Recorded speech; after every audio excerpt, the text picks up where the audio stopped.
Nagsimula ang episode 1 kay Gi-hoon na nasa airport kung saan ay sinabi sa kanya ng frontman na wala ka ng iba pang mapupuntahan at pagsisisihan mo ito. Sinabi ni Gi-hoon na hahanapin kita at pagkatapos ay sumakay na siya sa taxi upang pumunta sa Seoul, at sa terminal ay bumili siya ng isang cutter at pagkatapos ay nagpunta siya sa banyo upang hanapin ang tracker sa kanyang katawan, at nang may makapas sa tenga ay agad niyang hiniwa ito upang kuhanin ang tracker, at pagkatapos ay itinapon niya ito sa lababo. Samantala sa ospital ay naalala ni Junho nang barilin siya ng frontman sa dagat na umamin sa kanya na ito ang kanyang kapatid, at nagkamali siya nang bigla siyang sinigawan ng isang matandang babae, at makalipas ng 2 taon ay makikitang bumalik na si Junho sa kanyang trabaho bilang isang traffic officer. Pagkatapos ay nilapitan siya ng kanyang dating chief at nag-usap sila sa isang restaurant, at tinanong siya nito kung natatandaan mo ba ang bumaril sa iyo, ngunit nagsinungaling siya at sinabing hindi. Samantala sa hotel ay dumating ang isang lalaki at sinabi nito kay Gi-hoon na nag-surveillance sila sa subway station, ngunit hindi nila nakita ang salesman na pinahahanap ni Gi-hoon na nagpapalaro ng dakji game. Binigyan pa sila ng malaking pera ni Gi-hoon upang hanapin pa nila ang salesman, at pagkatapos ay sinabi ni Mr. Kim sa kanyang mga tauhan na kailangan ko kayong lahat sa trabahong ito, dahil magbibigay si Gi-hoon ng 1.1 billion won sa atin kapag nahanap natin ang salesman. Samantala ay nagpunta si Junho sa isang harbor at nakipagkita siya sa isang lalaking mangingisda, at hahanapin nila ang isang isla kung saan ginanap ang palaro, at ito pala ang lalaki na nagligtas sa kanya nung barilin siya ng kanyang kapatid sa bangin sa dagat, at habang naghahanap sa subway station ay nakita nila Mr. Kim ang salesman na nagpapalaro ng dakji, kaya tinawagan nila si Gi-hoon at sinabi ni Gi-hoon sa kanila na sundan niyo siya hanggang sa makarating ako dyan. Samantala ay binigyan ng salesman ng isang card ang lalaking pinaglaro niya kanina. Sinundan nila Mr. Kim ang salesman, at nakita nila na bumili ito ng maraming tinapay at scratch card sa isang bakery, at sa park ay lumapit ang salesman sa isang pulubing lalaki at pinamili niya ito kung tinapay o scratch card, at sinabing pwede ka lang pumili ng isa, ngunit pinili ng lalaki ang scratch card at natalo ito. Binigyan din ng salesman ang iba pang mga pulubi, at dahil pinili ng mga ito ang scratch card ay pinagtatapakan ng salesman ang mga tinapay na binili niya kanina. Samantala habang nagmamadali si Gi-hoon na mapuntahan ang salesman ay hinuli siya nila Junho, at pag-alis ni Gi-hoon ay nagsuspecha si Junho kaya tiningnan niya ang ID sa database at nalaman niya na si Gi-hoon pala talaga iyon. Samantala ay naabutin na ng 2 lalaki ang salesman at pinagtulungan nila ito, ngunit sila ang binugbog ng salesman. Ilang sandali ay dumating na din si Gi-hoon sa lugar at nang tawagan niya sila Mr. Kim ay hindi na sumasagot ang mga ito, at habang hinahanap niya ang dalawa ay hindi niya nakita na minamatyagan na pala siya ng salesman sa rooftop. Iginapos ng salesman ang dalawa at saka niya ito pinaglaro ng Jack and Point, at kung sino ang matatalo ay papuputukan ng isang baril na may isang bala, at nang ayaw maglaro ni Woo-sok ay binaril siya ng recruiter at salamat na lang dahil hindi pumutok ito, at sa huling game ay hindi na naglaro si Mr. Kim upang isakripisyo ang kanyang buhay para kay Woo-sok, kaya't sa ulo na niya pumutok ang baril, at sa huli ay itinuro ni Woo-sok kung nasaan si Gi-hoon. Samantala ay pinasok ni Ji-hoon ang Sunshine Capital at dito ay nakita niya ang card ng palaro at ang impormasyon kung saang hotel tumutuloy si Gi-hoon. Pagkatapos ay nakita ni Gi-hoon ang recruiter sa kanyang kwarto. Sinabi niya dito na dalhin mo ako sa pinuno ng palaro, ngunit tumanggi naman ito at sinabing isa lang akong taga-recruit. At pagkatapos ng kanyang kwento ay inaya niya si Gi-hoon na maglaro sila ng Russian roulette, at nang mas maging exciting ang laro ay hindi na nila paiikutin ang cylinder, at agad namang pumayag sa kanya si Gi-hoon, at sa mga unang kalabit ay hindi pumutok sa kanilang mga ulo ang baril, at sa pangalawang round ay hindi na naman pumutok ang baril sa kanilang dalawa, at sa ikatlong round ay 50-50 na lang ang pag-asa ni Gi-hoon na makaligtas kaya't nagdiwang na ang recruiter. Buong tapang na kinalabit ni Gi-hoon ang baril at salamat na lang dahil hindi pa din pumutok ito sa kanyang ulo, kaya't nawalan na ng kibo ang recruiter dahil alam na niya na sa kanya na talaga puputok ito. Pagkatapos ay sinabi ni Gi-hoon sa kanya na isa ka lamang aso na alipin ng palaro, at dahil dito ay winakasan na niya ang kanyang sariling buhay. Nagsimula ang episode 2 nang pumanik na si Junho sa motel nang marinig niya ang putok, samantala ay kinuha ni Gi-hoon ang isang card sa bulsa ng jacket ng recruiter, at nang dumating na si Junho ay pinataas nito ang kanyang kamay, ngunit biglang pinukpok ni Woo-sok ang ulo ni Junho kaya't bumagsak ito, at pagkatapos ay tinutukan ng baril ni Gi-hoon si Woo-sok, ngunit sinabi nito sa kanya na kami ng boss ko ang binayaran mo upang hanapin ang recruiter na iyan. At nang magising ay pinaalala ni Junho kay Gi-hoon na siya ang nakamaskara na nagtanong sa kanya sa isla kung kilala niya ang kuya niyang si In-ho, kaya't naniwala na si Gi-hoon sa kanya. Pagkatapos ay sinabi ni Gi-hoon na gusto niyang hanapin ang lalaking nagpapatakbo ng laro at pigilan ang game nito, at sinabi ni Junho na sasama siya kay Gi-hoon sa paghahanap sa mga VIP. Pagkatapos ay ipinakita ni Gi-hun sa dalawa ang lahat ng mga pera at ang mga sandata na kinolekta niya upang labanan ang leader ng game at upang mapigilan ito.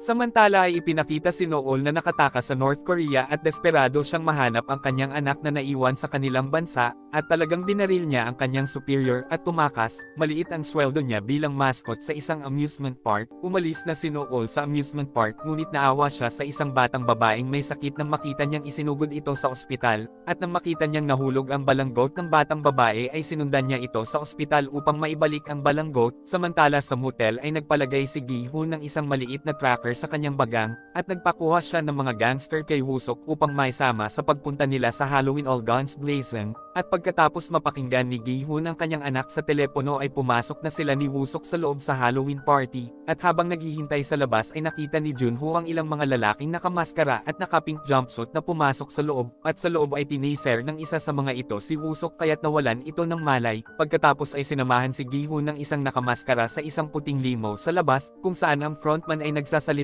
sa pamamagitan ng isang gold piggy bank speaker. Hiniling ni Gi-hun sa frontman na itigil na nito ang pagpapalaro ngunit hindi naman siya pinakinggan nito, at lingid sa kaalaman ni Gi-hun na nasa front seat lang ng limo ang kumakausap sa kanya na frontman, samantala ay hindi na inabutin ni Junho si Gi-hun at ang limo, kaya't agad niyang tinawagan ang kanilang mga kasamahan upang habulin ang puting limo. Ngunit bigla silang pinagbabaril sa gulong ng mga nakamaskarang mga tauhan ng frontman sa rooftop upang mapahinto sila, at pinaputukan din nito ang gulong ng kotseng sinasakyan ni Junho kaya't hindi na siya nakahabol kila Gi-hun. Naisip ni Gi-hun na mayroon na lang siyang isang option, kaya't hiniling niya sa frontman na ibalik na lang siya sa mga laro, at sa kotse ay sinabi ni Junho sa kanilang mga kasamahan na gagawin na natin ngayon ang ating plan B. Samantala ay biglang lumabas ang mga puting usok sa loob ng limo, kaya't unti-unti nang nawawalan na ng malay si Gi-hun, at bago makatulog ay nakita niya sa harapan ang nakamaskarang frontman at sinabi nito sa kanya na player 456 welcome back sa game. Samantala ay lumalabas na hindi na-recruit si Nool bilang isang manlalaro, at na-recruit siya bilang isa sa mga foot soldier,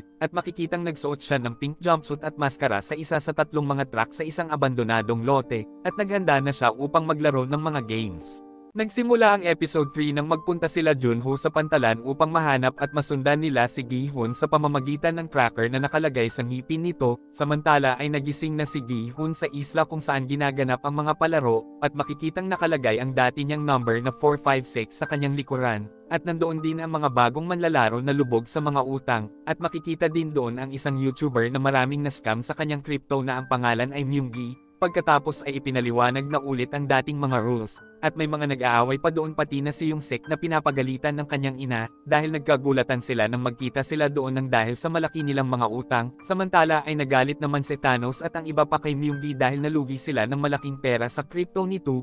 Ngunit laking gulat ni Gi-hun nang magkita sila ng kanyang kaibigan na si Jung-bae, at sinabi niya dito na huwag kang lalayo at sumunod ka lang sa akin kung gusto mong mabuhay.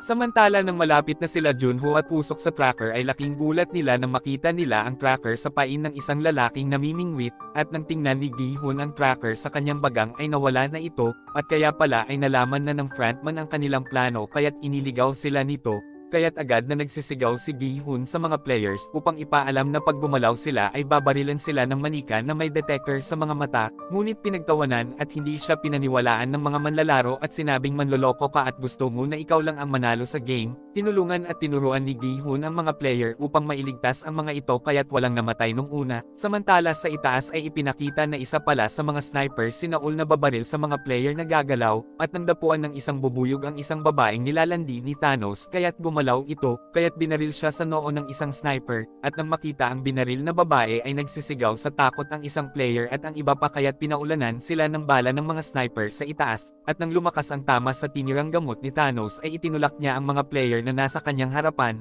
kaya't pinagbabaril din ang mga ito ng mga sniper. Binaril ng sniper ang natirang lalaking player sa hita kaya't bumagsak ito, at humingi siya ng tulong kay Gi-hun kaya't tinulungan siya ni Gi-hun at ng baklang player, nagawa nilang makalagpas sa linya ngunit binaril ni Nool ang dugwang lalaki, at sinabi ni Nool sa isang sniper na binaril ko lang ang natalo na kanina, ngunit hindi binaril ni Nool ang tatay ni Nayon, ang batang babae na dinalaw niya dati sa ospital na kanyang kinaawaan, dahil sumali pala ang ama nito upang may pambayad ang kanyang anak. At pagkatapos ng unang laro ay nagmakaawa ang mag-ina na huwag silang patayin, Kaya tumayo si Gi-hun at sinabi sa mga naka-pink jumpsuit na magbobotohan kami upang matigil ang larong ito at nang makalabas na kaming lahat. Ngunit bago gawin ang botohan ay ipinakita muna ng mga sundalong naka-jumpsuit ang unang nadagdag sa napakalaking papremyo upang mahimok ang mga manlalaro. Samantala ay hindi masaya si Jongdae nang ipagpilitan ni Gi-hun sa lahat na ihinto na ang laro dahil mamamatay lang silang lahat. Si Jongdae ang matandang lalaki na may utang na 10 bilyong won, at sinabi nito na sino ka ba at tinatakot mo kami kanina. Ngunit ipinagtanggol si Gi-hun ng kanyang kaibigan na si Jungbae, at sinabi nito na kundi dahil sa kanya ay hindi kayo makakaligtas kanina sa game. Pagkatapos ay inamin ni Gi-hun na dati na siyang sumali sa games, at kaya siya buhay dahil siya ang nanalo at pinatay ang lahat ng kanyang mga kasamahang player. Tinutukan ng isang sundalo si Gi-hun at sinabing mula ngayon ay hindi na namin hahayaan na may gumambala sa proseso ng pagboto. Unang bumoto si Gi-hun at pinindot niya ang X button na ang ibig sabihin ay no, at bumoto naman ang iba ng O na ang ibig sabihin ay yes, at sa huli ng pantay na ang boto ng X at O ay bumoto si 001 ng O kaya't mas lumamang at nanalo ang boto ng yes, at walang kamalay-malay si Gi-hun na ang frontman pala na si In-ho ang huling bumoto na iyon.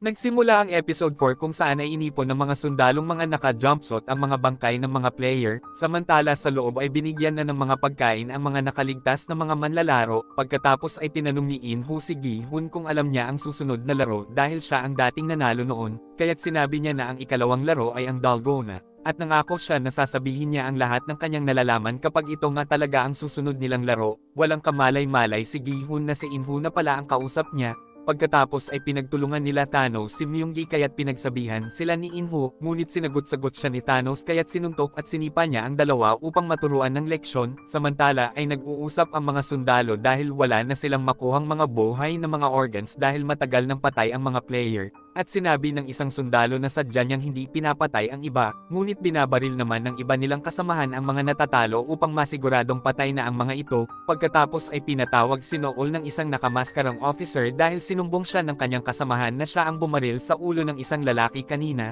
Sinabi nito na 7 taon na tayong magkakilala, bakit di mo sinusunod ang mga utos ko? Di ba sabi mo na gagawin mo ang lahat upang makita mo ang anak mo? Bakit nagbago na ba ang isip mo ngayon? Kayo ho ang nagbago, di ba kaya ho ako nagpunta dito dahil sinabi niyo na tutulungan natin ang mga walang pag-asa, mamamatay din naman sila at ginagamit lang natin ang organs nila para mailigtas ang iba, at pagkatapos ay nagpaalam na sa kanya si Nool. Samantala ay laking gulat ni Myung-gi nang makita niya si Junhee dahil anak pala niya na di niya pinanagutin ang dinadala nito, at kaya sumali si Junhee ay upang maitaguyod niya ang kanyang anak na gustong ipalaglag ni Myung-gi. At pagkatapos ay in-announce na doon na malapit nang mag-umpisa ang ikalawang laro, ngunit hindi Dalgona ang ikalawang game at ito ay isang team game, kaya't sinabihan ng sinungaling ni Jongdae si Gi-hun, at pagkatapos ay sumali si Gi-hun kila In-ho, Dae-ho at Jungbae. Naghanap pa ng isa si Dae-ho at nakakuha siya ng isang ex-marine, ngunit si Junhee ang kanilang pinili dahil sinabi nitong tulungan niyo ako dahil buntis ako, at makikita din natin na naghahanap na din ng kani-kanilang mga katim ang lahat. At 6-legged pentathlon pala ang laro, at sa larong ito ay itatali ang kanilang mga paa sa isa't isa, at ang bawat miyembro ay maghahalili sa paglalaro ng mini-game sa bawat 10 metrong marka, at kung mananalo ang isang member ay maaaring lumipat sa susunod na laro ang inyong team, at mayroong 10 mini-game sa kabuuan. At makikitang pinag-aaralan ng team nila Gi-hun ang mga naunang naglarong dalawang team, sinusubukang alamin din ng ibang mga team kung aling mga laro ang mas matagal at ang pinakamahusay na mga diskarte na dapat gawin, at nang matalo na dahil naubusan na ng oras ang naunang dalawang team ay pinagbabaril na sila ng mga sundalong mga nakamaskara, at pagkatapos ay pinaglalagay na nila sa kabaong ang mga katawan ng mga ito, at nang humingi ng tulong ang isang buhay pa ay pinagbabaril ito ng isang sundalo, at pagkatapos ay pinaghanda na ulit ang dalawang team. At makikitang bago mag-umpisa ay nagtali muna ng buhok si Yoonju at pagkatapos ay pinalakas muna nila ang loob ng bawat isa, at saka sila lumakad upang simulan na ang laro. Nagsimula ang episode 5 nang sabihin ni Yoonju na baligtarin ni Yumi ang card kaya't nagawa nitong manalo, at sinabihan naman ng ina ni Young-sik na isipin mo na yung bato ay siya yung nanggancho sa'yo kaya't nang dahil sa galit ay tinamaan ito ni Young-sik. At sinabi ni Young-sik sa kanyang ina na isipin mo mama nakabit ni Papa iyan kaya't nasapo niya ang lahat ng mga bato, sinampal naman ni Yoonju si Sonyo kaya't napaikot niya ang trumpo. Pagkatapos ay pinatalikod ni Yoonju ang mga tao upang di makita ang kanyang lawit kaya't nagawa niyang matira ng 5 beses ang sipa, at dahil dito ay nakahabol sila bago matapos ang oras. Nagsunod-sunod pa ang mga nananalo habang ang ibang team naman ay pinagbabaril dahil sa kanilang pagkatalo. Pagkatapos ay ang grupo na nila Gi-hun ang sumunod at sa una ay nagawa nilang maipanalo ang mga mga games sa isang tira lang, maliban kay Inhu na sinampal niya ang kanyang sarili dahil hindi niya mapaikot ang trumpo, at hinimok siya nila Gi-hun kaya't nagawa niyang mapaikot ito, at pagkatapos ay tinulungan ni Inhu si Gi-hun kaya't nasipa ni Gi-hun ang ikalimang sipa at naipanalo nila ang pangalawang laro. Ilang sandali ay pinapasok na ulit ang grupo nila Gi-hun sa loob ng dorm, samantala ay inatake ng kanyang kasamahan si Nool at nilabanan niya ang mga ito, ngunit hiniwa ng isang sundalo ang kanyang muka, at saka sinabing kung makikialam ka ulit sa amin ay puputulan ko ang mga daliri mo at susunugan kita sa incinerator. Samantala ay ipinakita na ng mga sundalo ang malaking naipong premyo sa mga player, pagkatapos ay nagkaroon sila ulit ng botohan at ang yes na naman ang nanalo. Kaya't dahil dito ay pinagsabihan nila Gi-hun at Inho ang lahat ngunit wala din silang nagawa, samantala sa pantalan ay naghanda na ulit sila Junho at Wusok upang hanapin ang isla at si Gi-hun, at sa dorm ay ginising na ang lahat ng mga player dahil magsisimula na ang ikatlong game, kaya't naghanda na din si Nool at ang iba pang mga sundalo, at ang pangalan ng game ay Mingle, at ang rules nito ay habang umiikot ang platform sa gitna ay makakarinig sila ng numero at kailangan nila makabuo ng ganitong bilang, at kailangan nilang pumasok sa mga kwarto sa loob ng 30 seconds, at bago mag-umpisa ang laro ay sinabi nila Gi-hun at Inho sa kanilang team na kailangan nilang manatiling malakas at huwag magpapanik. Nagsimula ang episode 6 kung saan ay inannounce na ang number 10 kaya't nagkagulo na ang lahat upang makabuo sila ng 10, agad na nakapasok na sila Gi-hun sa kwarto at nakita niya na pinagbabaril ng mga sundalo ang mga nagmamakaawang mga naiwan sa labas, inannounce ulit ang number 4 kaya't nagmadali na naman ang lahat na maggrupo sa 4, umalis si Inho upang mailigtas sila Gi-hun. At pagkatapos ay pinagbabaril ang tatlong player sa kwarto dahil tatatlo lang sila sa loob, pagkalabas nila Gi-hun ay laking tuwa nila dahil nakita nilang nakaligtas si Inho, ilang sandali ay inannounce na naman ang bilang na 3, agad na hinila nila Gi-hun at Inho ang ina ni Yongsek dahil biglang hinila si Yongsek ng ibang players, pagkalabas ay humingi ng tawad si Yongsek sa kanyang ina dahil naiwan niya ito kanina. At nang papasok na sila Yoonju ay itinulak ni Myunggi si Yoongi kaya't si Yoongi ang pinagbabaril sa labas, nagalit si Yoonju ngunit sinabi ni Junhee na tama ang ginawa ni Myunggi, at sa huling round ay inannounce ang bilang na 2, kaya't hinila ni Inho si Jungbei at hinila ni Daeho si Gi-hun, at nang ayaw lumabas ng isang player dahil nauna siya sa kwarto ay binali ni Inho ang leeg nito upang hindi sila mapatay ni Jungbei, samantala ay nagpalipad sila Junho ng drone upang mahanap nila ang isla.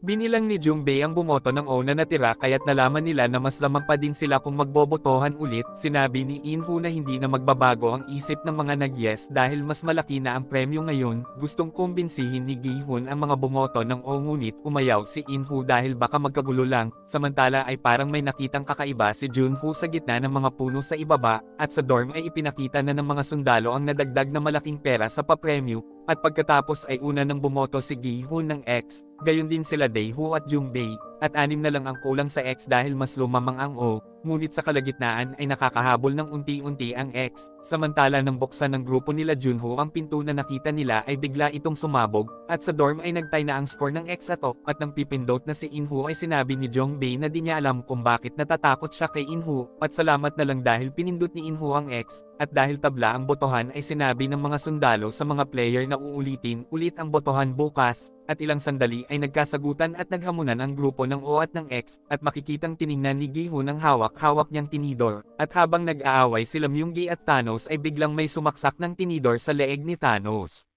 Nagsimula ang episode 7 nang saksakin ni Myunggi ng tinidor ang leeg ni Thanos kaya't napatay niya ito, samantala sa barko nang dahil sa kalasingan ay nagsusuka sa labas ang isang kasamahan nila Junho, at nang makita niya na pinakikialaman ng kapitan ang kanyang drone ay sinabi nito sa kanya na nakakatuwa lang ang drone dahil nakakalipad ito, at paglabas nila ay bigla siyang sinaksak at inihulog ng kapitan sa dagat, at nang makita siya ni Wusek ay sinabi niya dito na nakarinig lang ako ng ingay at pagkatapos ay pinatulog na niya si Wusok sa loob, at sa dorm bago matulog ay sinabi ni Gi-hun na aatake ang kabila, kung mapapatay nila tayo ay mananalo sila bukas at tataas ang premyo, at sinabi din ni Inho na kailangan nating unahan sila pag pinatay na ang ilaw, ngunit sinabi ni Gi-hun na hindi tayo sasali sa away at magtago lang tayo hanggang sa matapos ang gulo, dahil kung may masusugatan sa atin ay masisira lang ang plano natin, at hindi natin matatalo ang mga nagpapatakbo ng laro kung kokonti tayo.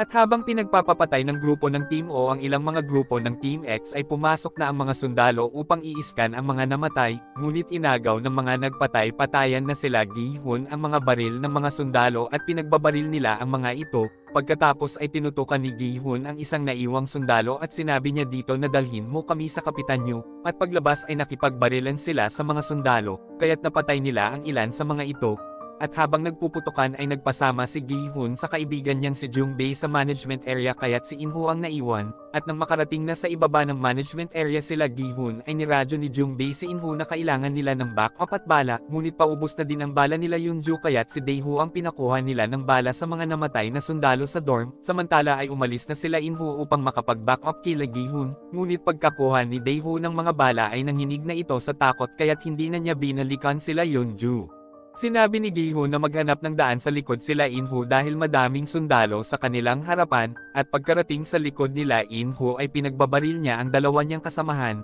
at pagkatapos ay itinapat niya ang radyo sa naghihingalong player na binaril niya, at saka niya binaril ulit ito upang palabasin kay Gi-hun na siya ang pinaputukan at pinatay ng mga sundalo, samantala pagkarating ni Yoon-ju kay Dae-ho upang kunin ang mga bala ay nagdatingan na ang mga sundalo, at nang babarilan na niya ang mga ito ay pinigilan siya ng ina ni Young-sik at sinabing wag mo sayangin ang buhay mo. At dahil naubusan na ng bala sila Young-sok kaya't sumuko na sila ngunit binaril ng sundalo ang kanyang kasama, pagkatapos ay sinabi niya sa isang sundalo na wag niyo akong patayin dahil malubha ang sakit ng anak ko, ngunit binaril pa din siya nito, samantala ay sumuko na din sila Jung-bae at Gi-hun, sinabi ng frontman kay Gi-hun na panoorin mong mabuti ang resulta ng pagkabayani mo, at pagkatapos ay binaril niya si Jung-bae sa harapan ni Gi-hun, kaya't nag-iiyak si Gi-hun sa pagkamatay ng kanyang kaibigan, at sa huli ay ipinakita ang mga player at ngayon ay mayroon ng dalawang manika. At dito na po nagtatapos ang Squid Game Season 2, mag-subscribe ka na po Lods para sa magagandang mga movie na katulad nito. Maraming salamat po sa iyong panunood at pagsuporta, ingat po palagi Lods, God bless.